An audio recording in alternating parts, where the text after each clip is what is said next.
Olá, amigos do Canal Expresso, do site Nova Pauta, estamos novamente com você. E já sabe, o nosso canal a qualquer momento traz notícias importantes para a nossa região.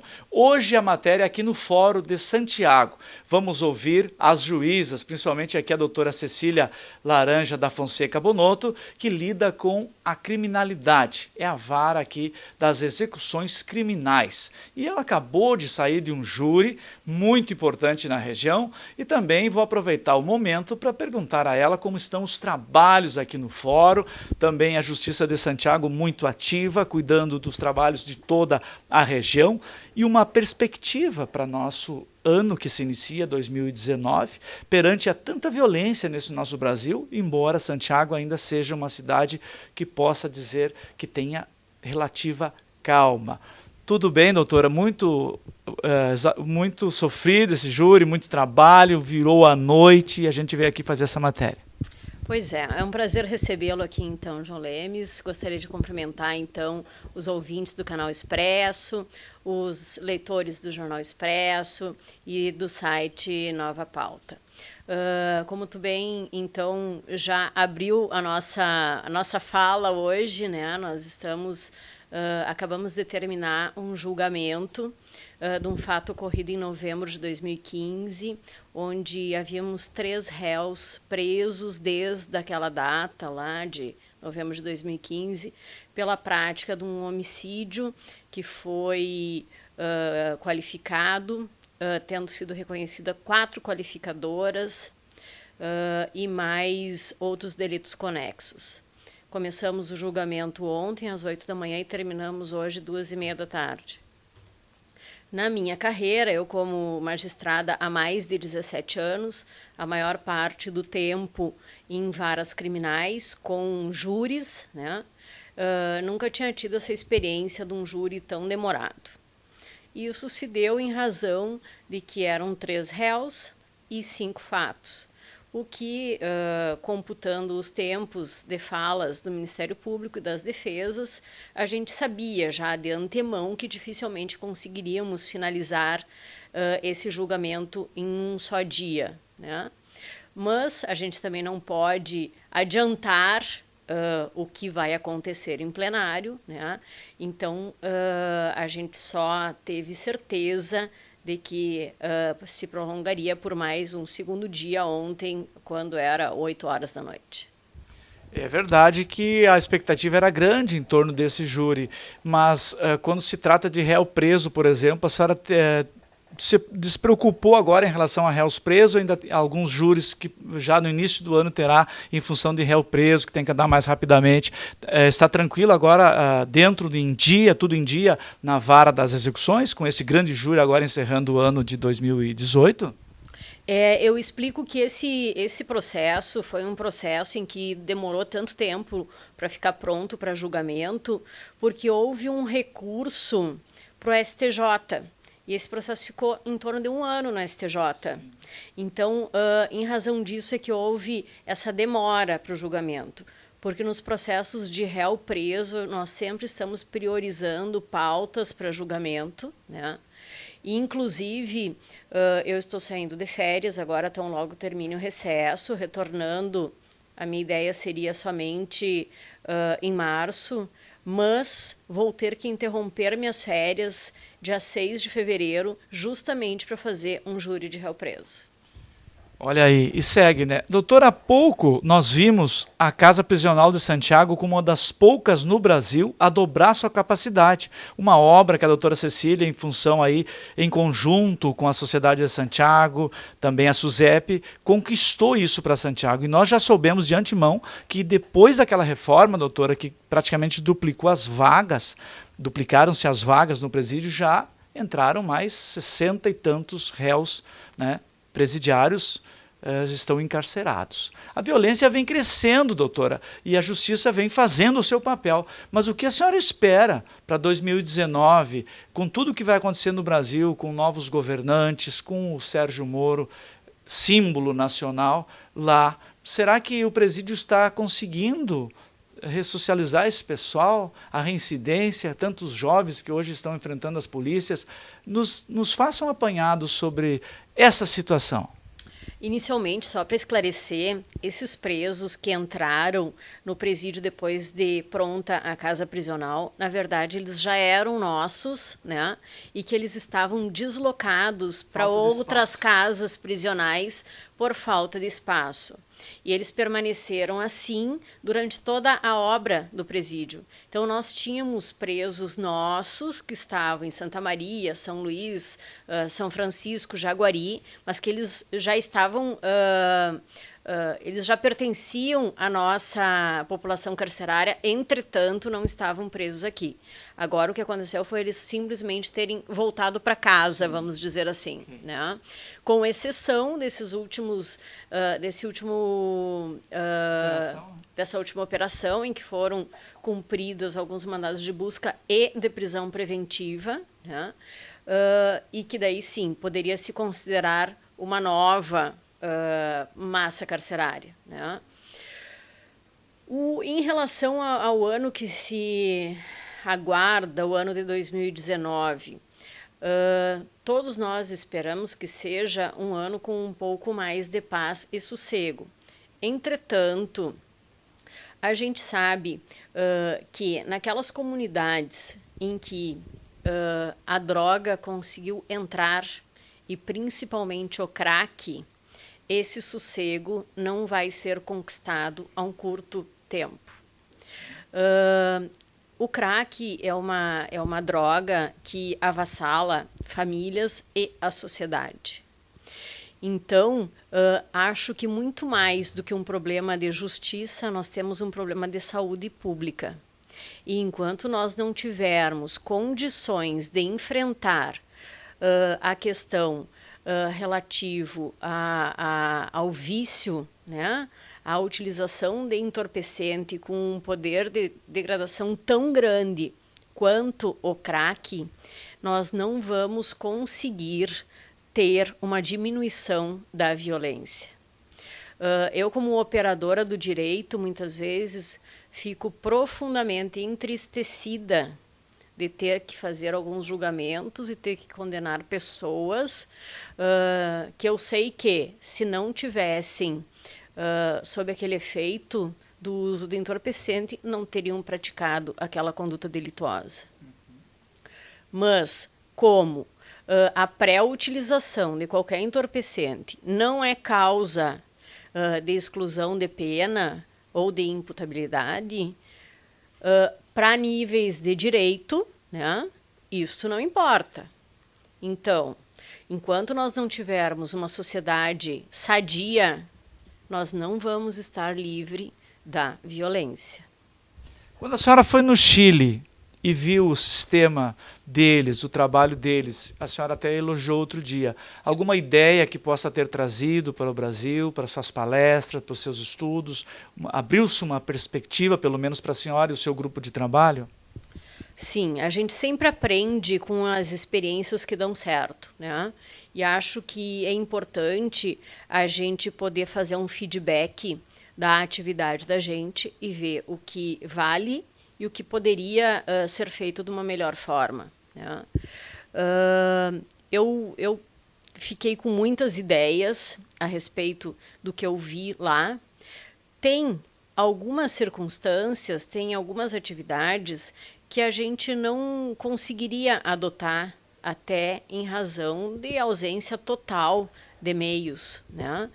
Eles têm uma justiça composta de outra forma e com outros recursos. Só para ilustrar a nível assim muito primário, por exemplo, a Justiça em Santiago do Chile, o prédio da Justiça lá é um prédio único, em que são localizadas Ministério Público de um lado, são colunas, exatamente torres. Imagina um C, né? Uma torre é o Ministério Público, a outra torre é a Defensoria Pública, o Poder Judiciário fica todo no topo, nos seus andares na sequência, né? E no subsolo fica a carceragem. Então, quando acontece qualquer delito, por exemplo, na rua, é preso em flagrante, o delinquente já vem para a carceragem, que fica no subsolo do Poder Judiciário, né? e em 24 horas ele é apresentado para o magistrado para uma audiência de custódia. Então, e tudo funciona. Existem magistrados de plantões 24 horas por dia ali naquele prédio, não é de sobreaviso. Existem defensores públicos de plantão ali naquele prédio e não é de sobreaviso. Existem promotores de justiça de plantão ali naquele prédio e não de sobreaviso. Então, na medida que o preso em flagrante chega naquele estabelecimento prisional, ele já sobe o elevador, já é apresentado pelo juiz, presente o advogado, presente o Ministério Público, já resolvem a respeito da situação de flagrante, se vai converter em preventiva, se vai liberar, e ele já sai dali solto, com uma acusação pré-definida do que ele vai responder. Então, assim, pensando que hoje, por exemplo, foi determinado pelo CNJ que nós, juízes aqui no Brasil, temos que fazer as audiências de custódia. Para nós a dificuldade é imensa. Primeiro, a gente não consegue muitas vezes a apresentação do réu, do preso em flagrante naquele prazo de 24 horas, ou porque a SUSEP não tem condições de trazer o réu ao fórum, ou porque o fórum não tem vigilância 24 horas e que ele não pode abrir fora daquele prazo. Então, aonde que eu vou fazer a audiência de custódia? Tudo interligado, doutora, então. Não é sozinha a justiça, não pode funcionar. Não pode funcionar. Então, assim, tem ideias boas, tem ideias que dão certo, mas nós não temos estrutura para conseguir colocar em prática aquela ideia. Né? E nós temos que trabalhar com o que temos, porque a justiça não pode parar. Então, nós fizemos do melhor jeito, né? Tentando preservar todos os rigores da lei, mas com os instrumentos que nos são disponíveis.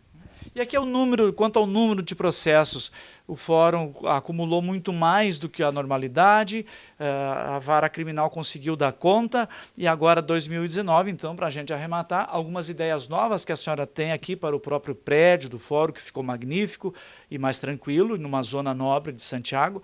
Algum projeto seu para 2019 a gente quer saber, né? Porque sempre tem umas ideias por aí, como essa da penitenciária, que foi ampliada, né? Foi notícia em todo o estado. Vamos ver o que nos apresenta aí a doutora Cecília para 2019. Pois é, em Santiago, então, em termos de número de processos, a gente vem se mantendo já há alguns anos, mas o número de processos ingressos, né, se equivale ao número de processos julgados, o que nós já estamos muito no lucro, vamos dizer assim, né? Mas cada vez aumenta mais esse número. Então, assim, a minha capacidade de julgar está no limite. Eu cheguei num patamar que eu não consigo superar esse número. E se a criminalidade for aumentando e o meu número, eu não sou mágica, eu sou só uma, né? Chegou num patamar, por certo, que em poucos anos eu não vou conseguir dar conta desse volume que está se mostrando, né? Eu tenho um projeto pessoal, enfim, aqui para a região, que seria a criação de uma vara de execução criminal regional, e tentaria como polo Santiago, considerando que nós temos esse prédio e que existe ainda uma capacidade para se construir outra unidade jurisdicional sem nenhum custo, né, patrimonial, vamos dizer assim, para o Tribunal de Justiça. Isso é algo que já tem no Estado, naquelas comarcas de entrância final, como, por exemplo, Santa Maria. Então, Santa Maria foi instalada a VEC regional neste ano, assim como em Passo Fundo e também em Rio Grande. É uma experiência no Estado, e que, certamente, na medida que ela seja frutífera, a ideia da administração do tribunal é levar para outras comarcas do interior. Então, considerando que nós temos aqui a cidade de Santiago, já existe um polo jurídico, até mesmo com a presença, por exemplo, de uma vara federal, né, que atende a essa região, São Borja, São Luís, ou por que não de uma VEC regional não ser sediada em Santiago. Que legal, olha aí. Mas isso é um trabalho a ser desenvolvido agora ao longo de 2019 e eu vou encabeçar esse trabalho. Se nós vamos ser sucedidos nesse pleito, cenas para o próximo capítulo. Mas eu vou me empenhar para que isso aconteça. Se não começar, não sai. Doutora, a sua finalização, então, da nossa entrevista, e que tenha um bom recesso, umas boas férias, e que volte aí arejada para seguir esse trabalho, que não é fácil, a gente sabe disso. Uma sociedade inteira depende aqui da sua caneta, e a senhora tem uma postura bem firme em relação ao crime, já escrevi sobre isso, e continua, e ao mesmo tempo atende aqueles que estão lá e que precisam de uma qualidade de vida um pouco melhor. Então, Santiago, a nossa penitenciária, é exemplo para o Estado e para o Brasil. O que a senhora deixa aí como mensagem de Natal e aí para o pessoal que esse ano que está chegando aí com Sérgio Moro, o novo presidente aí, o Bolsonaro? O que vem por aí? O que pensa a doutora Cecília do 2019? Pois é, a gente sempre quando encerra um ciclo em um ano, o nosso coração se enche de esperança e de alegria e que a gente tenha um ano futuro melhor, né? Isso é sempre, eu acho que é do ser humano, né? Essa esperança de que a gente sempre venha ter um ano melhor. E isso não é diferente comigo, né?